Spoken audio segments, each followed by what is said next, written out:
All right, welcome everybody to another Spectrum Vlogs, where today we are actually going to be making our way clear through to the far back side of downtown Disney shopping district to make our way to the Trader Sam's sit down restaurant, or the Tangaroa Terrace, where it is the attached bar to that restaurant.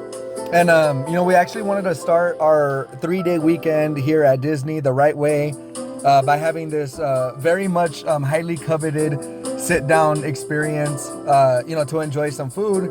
Of course, that we were definitely looking forward to after a 2-hour trip to make our way here in December. Of course, looking forward to all of the aesthetic of the park. Of course, for the Christmas season, bringing in the New Year as well.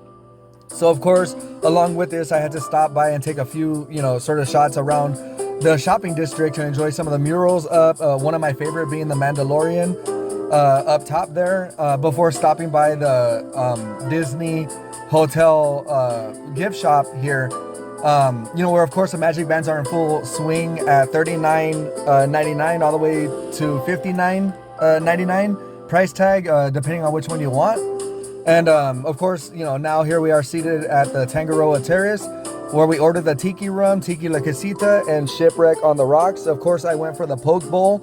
Lucy went for the Hawaiian platter, and Monique went for the pork gyoza.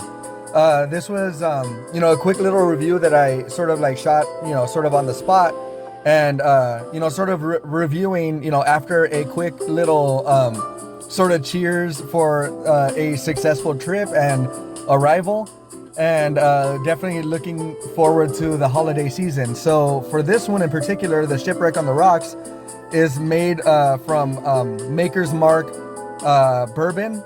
And of course, as you can see there on the listing, the poke bowl is salmon and tuna sushi that is blended with, some, sort of cashews and mixed nuts and stuff like that. But you can see I'm holding up a little piece of mint that was blended in with my Trader Sam's mug for that Maker's Mark bourbon Shipwreck on the Rocks. Lucy had toasted with that Tiki Rum, and there I am holding up the poke bowl. And so I wanted to sort of have a quick trial of hers to sort of more or less see how the flavors complemented each other on this rather sweet drink, because there's very much of a cinnamon topper to this to pair itself up with that rum. So it's a much more sort of sweeter flavor profile in comparison to that Maker's Mark bourbon that I had, in my Shipwreck on the Rocks. So of course, here's a couple shots that we, enjoyed along the way after our dinner. Definitely fulfilling before our next day at 7 in the morning, where of course you can see Lucy and Monique hustling through the crowd to make their way, to the front entryway here, topped off by the snow. And as you can see, that overcast, rainy weather that we, actually didn't allow to, slow us down in the least bit of ways. It's my personal favorite weather type anyway. So you can see, sort of, I jokingly said halfway through the day that the theme park is looking a little bit haunted this time of year because of the ghost look on the silhouette of each of these raincoats that people prepared with. And you can see more and more of that through the crowds as we make our way through Main Street, USA, enjoying, of course, this giant centerpiece Christmas tree, fully decked out, in all of the, the garland and all of the ornaments here. And, the entire spread all the way to the far back of the castle has the garland, sort of stretched across, which makes an amazing, viewpoint, as Lucy's eyes were actually still down at her phone because the itinerary that we wanted to work out for the day. So of course, make this the most impactful visit that we can, by booking, using Genie Plus to our full advantage, where it definitely worked out, and we had a full sort of experience given this. There are a lot of footages that have been sort of placed aside for later videos, but we pretty much got to ride every single thing as a result of this. Genie Plus making it, you know, a 15-minute wait time. For example, like here on Indiana Jones, you know, this one was actually, we got on the regular standby because they had temporarily closed it down before reopening it, and we happened to be the first ones asking, hey, when's this gonna open? So that was like luck of the draw. But of course, for following rides, some of the wait times on average throughout the day were a very not surprising 55 to 60 minute wait time throughout the day. But using Genie Plus, we were able to bypass those and get sort of on the fast lane, you know, maybe 15 to 20 minutes max.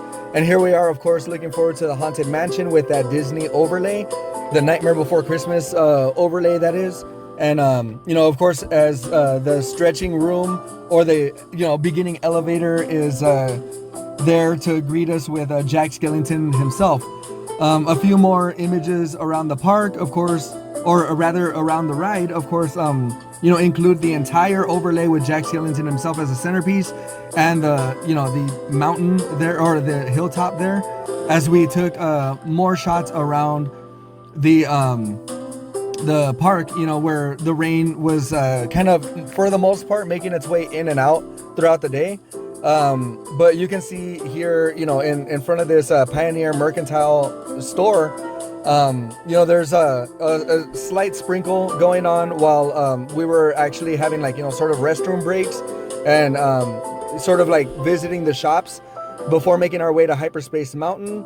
Definitely a must do. This one, the wait time was 55 minutes, but in the case of using the Genie Plus or the Lightning Lane, we, you know, bypassed that significantly. And here you can see us having a blast on that before making our way across Rivers of America, where, you know, the rain was coming down sideways at this point. The storm had definitely kicked up a lot heavier, and it was like, I mean, borderline monsoon weather kind of thing, which was something that I wasn't particularly used to, especially coming from like Anaheim.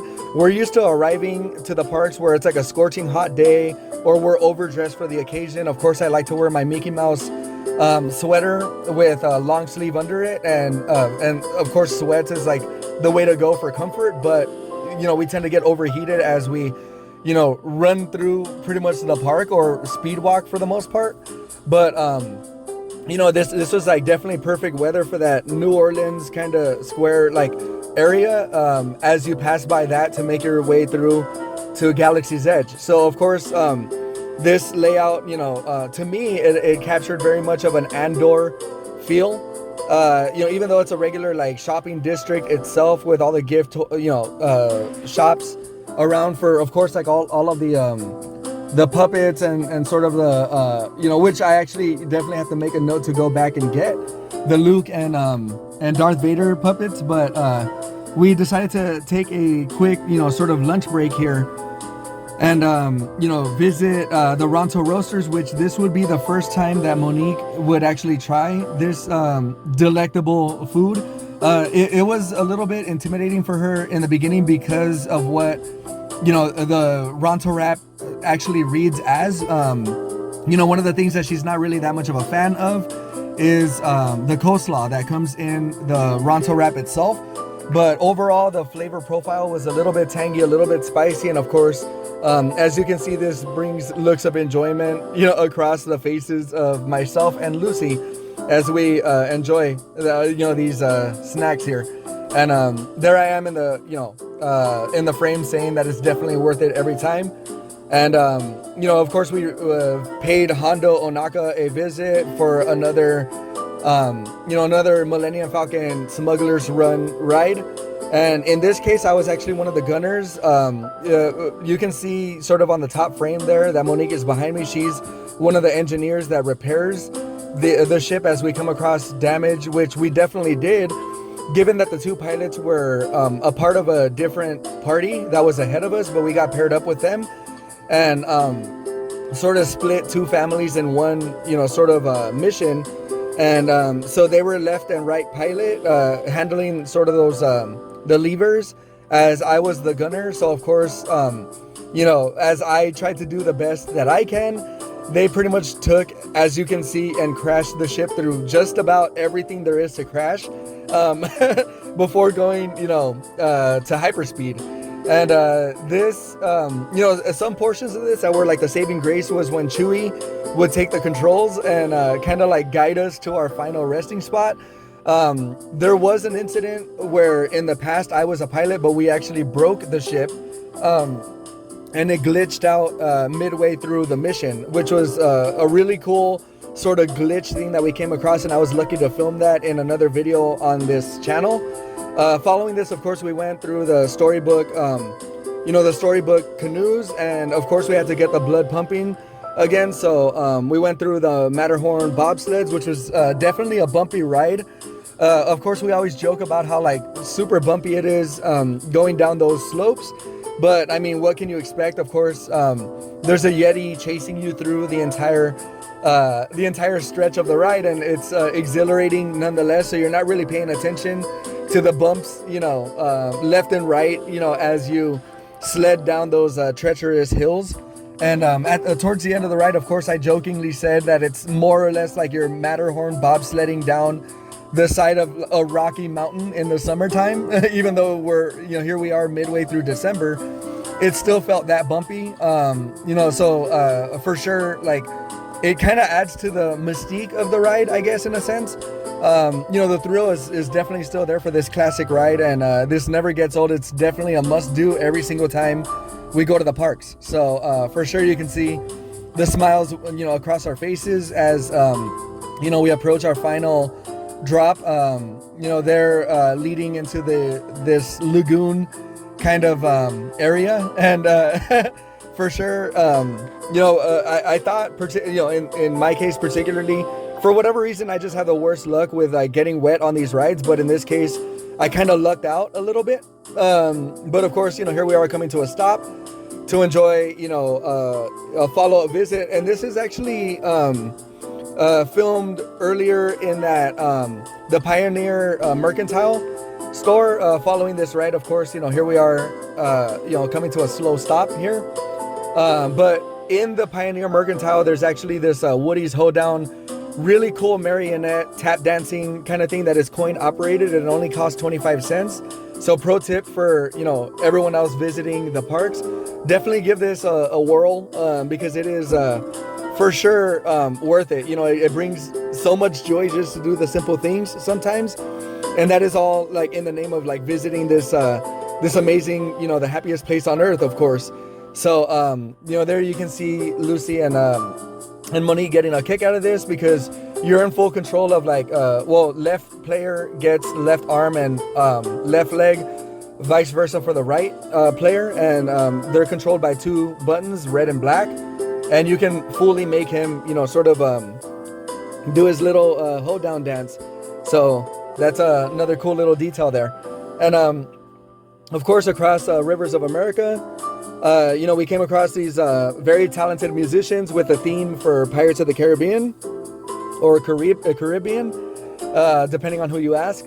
But, we made our way over to a Small World where, definitely this was a treat, for our eyes and ears, as all of the ethnic backgrounds were celebrating the seasonal change for December and Christmas time, of course.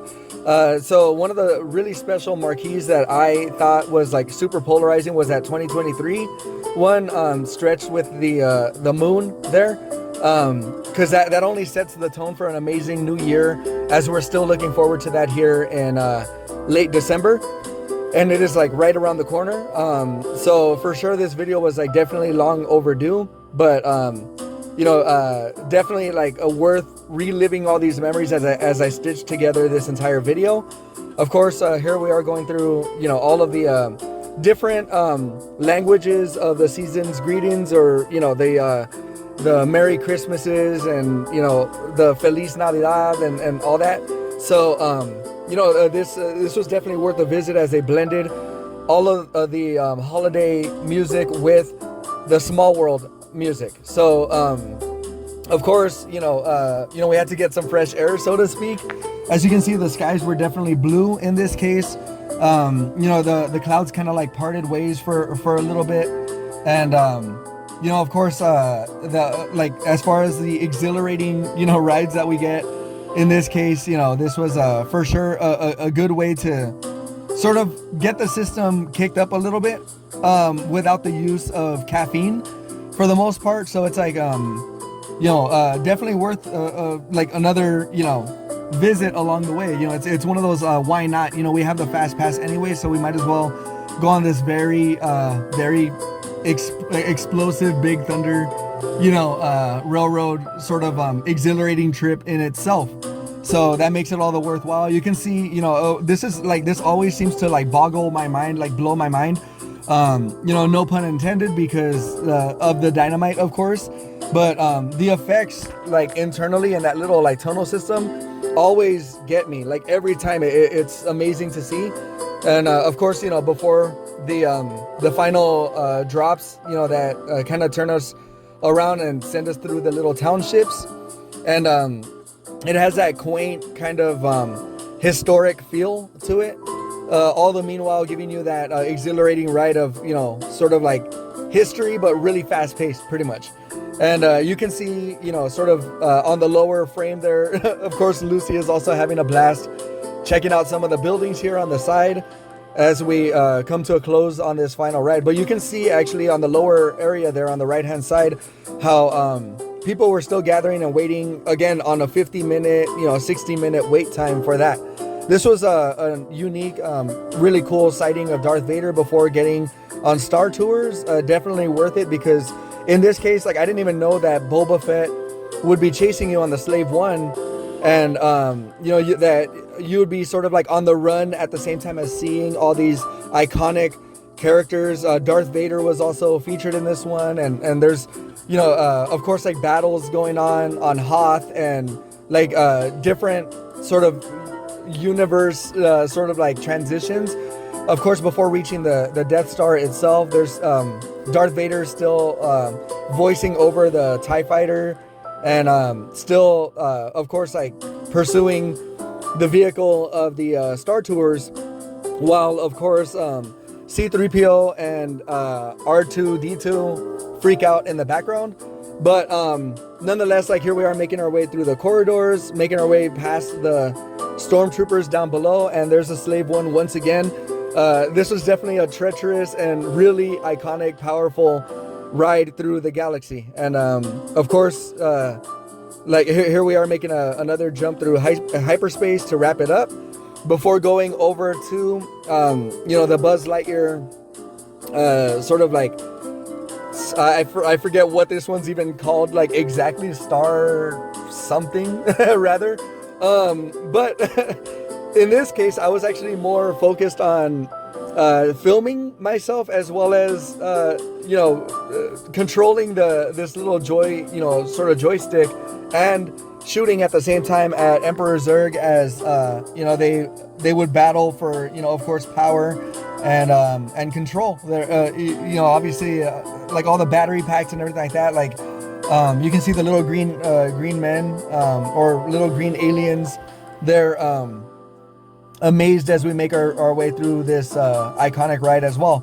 So in this case here, there was definitely a different feel in the crowd, because people were gathering for the parades that were going on for the more festive season, that would tell sort of like a different storybook version of the holidays. And of course, jolly old Saint Nick would make his way through for the final stretch of this. But this was actually me making my way through the sort of like stretch in the front of of course, like the crowds are gathering here around this centerpiece area. But we had actually parted ways, me, Lucy, and Monique, because they were over there getting churros, and I wanted to make my way over to the train station here in the very front of the park so I can make my way up the stairs. And this was like a personal pro tip that we wanted to follow, where we can actually get a really cool viewpoint up top. And even though there's like dividing ropes and VIP sections here, you can see on my left hand side there's already a person kind of pre-booking the benches there. So he kind of like, it's the early bird gets the worm kind of thing. But around this entire area where this tree is at, everything that isn't roped off is still open for the public. So of course here is Santa Claus on the final float that I wanted to kind of throw in as a tidbit. There is a full parade that is definitely filmed in its entirety, and I wanted to post that separate on the channel, with the full sound effect and everything like that, like the full soundtrack. And as this was definitely an iconic way to wrap up the year here in December. So this float was like one of many that were magnificent. And of course, following it, we stopped by the main centerpiece tree to take pictures, and then follow that up with the Pirates of the Caribbean. And of course, I had to take this quick snapshot of this iconic scene that we all know and love.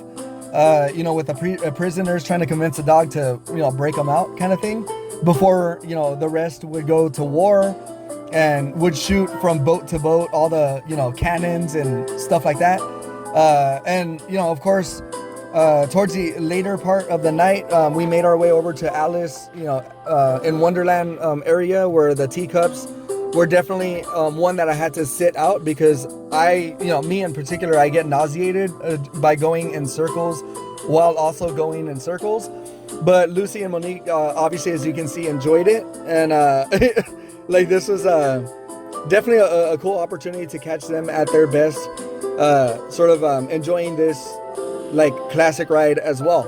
Following this, of course, we got a visit by the Snope across the entire land. This was pretty much as far as the eye can see, and this was closer to the far backside where the Small World attraction is. So it was pretty much everywhere, like as it is on Main Street USA. Throughout the night, the Snope falls, and everyone kind of pauses for a moment to enjoy it. Definitely an iconic part of the visit as well. Of course, before visiting some more classic attractions and jumping on more iconic, classic rides like Peter Pan, and this ride in particular is like one of my personal favorites because of the scenic views, and everything is like really well done with the lighting and sort of the negative spaces filled out with some of these like sparkle little like areas that capture sort of like a depth of field kind of thing. And that's what really gets me about these old like older original rides that have that iconic feel to them, because it's sort of like a storybook edition, like a shrunken version of the entire movie set. And you can see, like, the dramatic scenes are still captured, and very few moves by these puppeted characters here. And all it takes is just like the most minor movements with a great soundtrack, and that creates like the Disney magic, of course. And even all the little glimpses of Tinkerbell in the background, and everything like that, like with Captain Hook, battling his way across the boats and stuff like that, to a very stubborn Peter Pan. This is definitely an iconic ride that, for sure I can't get enough of. But of course, following this, this is sort of like another homage to the classic by going on Mr. Toad's Wild Ride, where of course, this being a dark ride is also, for the most part, a tale that would entail the sort of like legitimacy about behaving and not really choosing your wrongs, or like in other words, kind of like be careful on the road and don't be a troublemaker so much, because judgment definitely follows, as you can see. And here we are, of course, going through the court law, or law court, however that was written up top. And we would then get hit by a train and visit, the Inferno. And of course, judgment would follow that. And this is definitely a very realistic, fantasy-based sort of a ride with, of course, the iconic dragon to finish it all off. And, coming out on the other side, of course, with a lesson learned. So that's definitely one for the road there. But, we actually still wanted to enjoy some of the scenic views of all of the lights, everything lit up towards the far back. Basically, everything in this frame that is pink is Small World. So the entire building is totally illuminated, along with the rest of the festive, lights strung up on the trees and everything to create this like real sparkly, fantasy kind of feel for the season. And of course, there's the iconic Cheshire Cat, following another visit to the Alice in Wonderland ride. And for those of you that made it this far, I definitely give you many thanks, as we are played out by the Main Street USA band here, playing some smooth jazz as we exit the park. So thank you all for visiting this channel and visiting this video. I had a blast filming it, and I'll see you guys in the next one.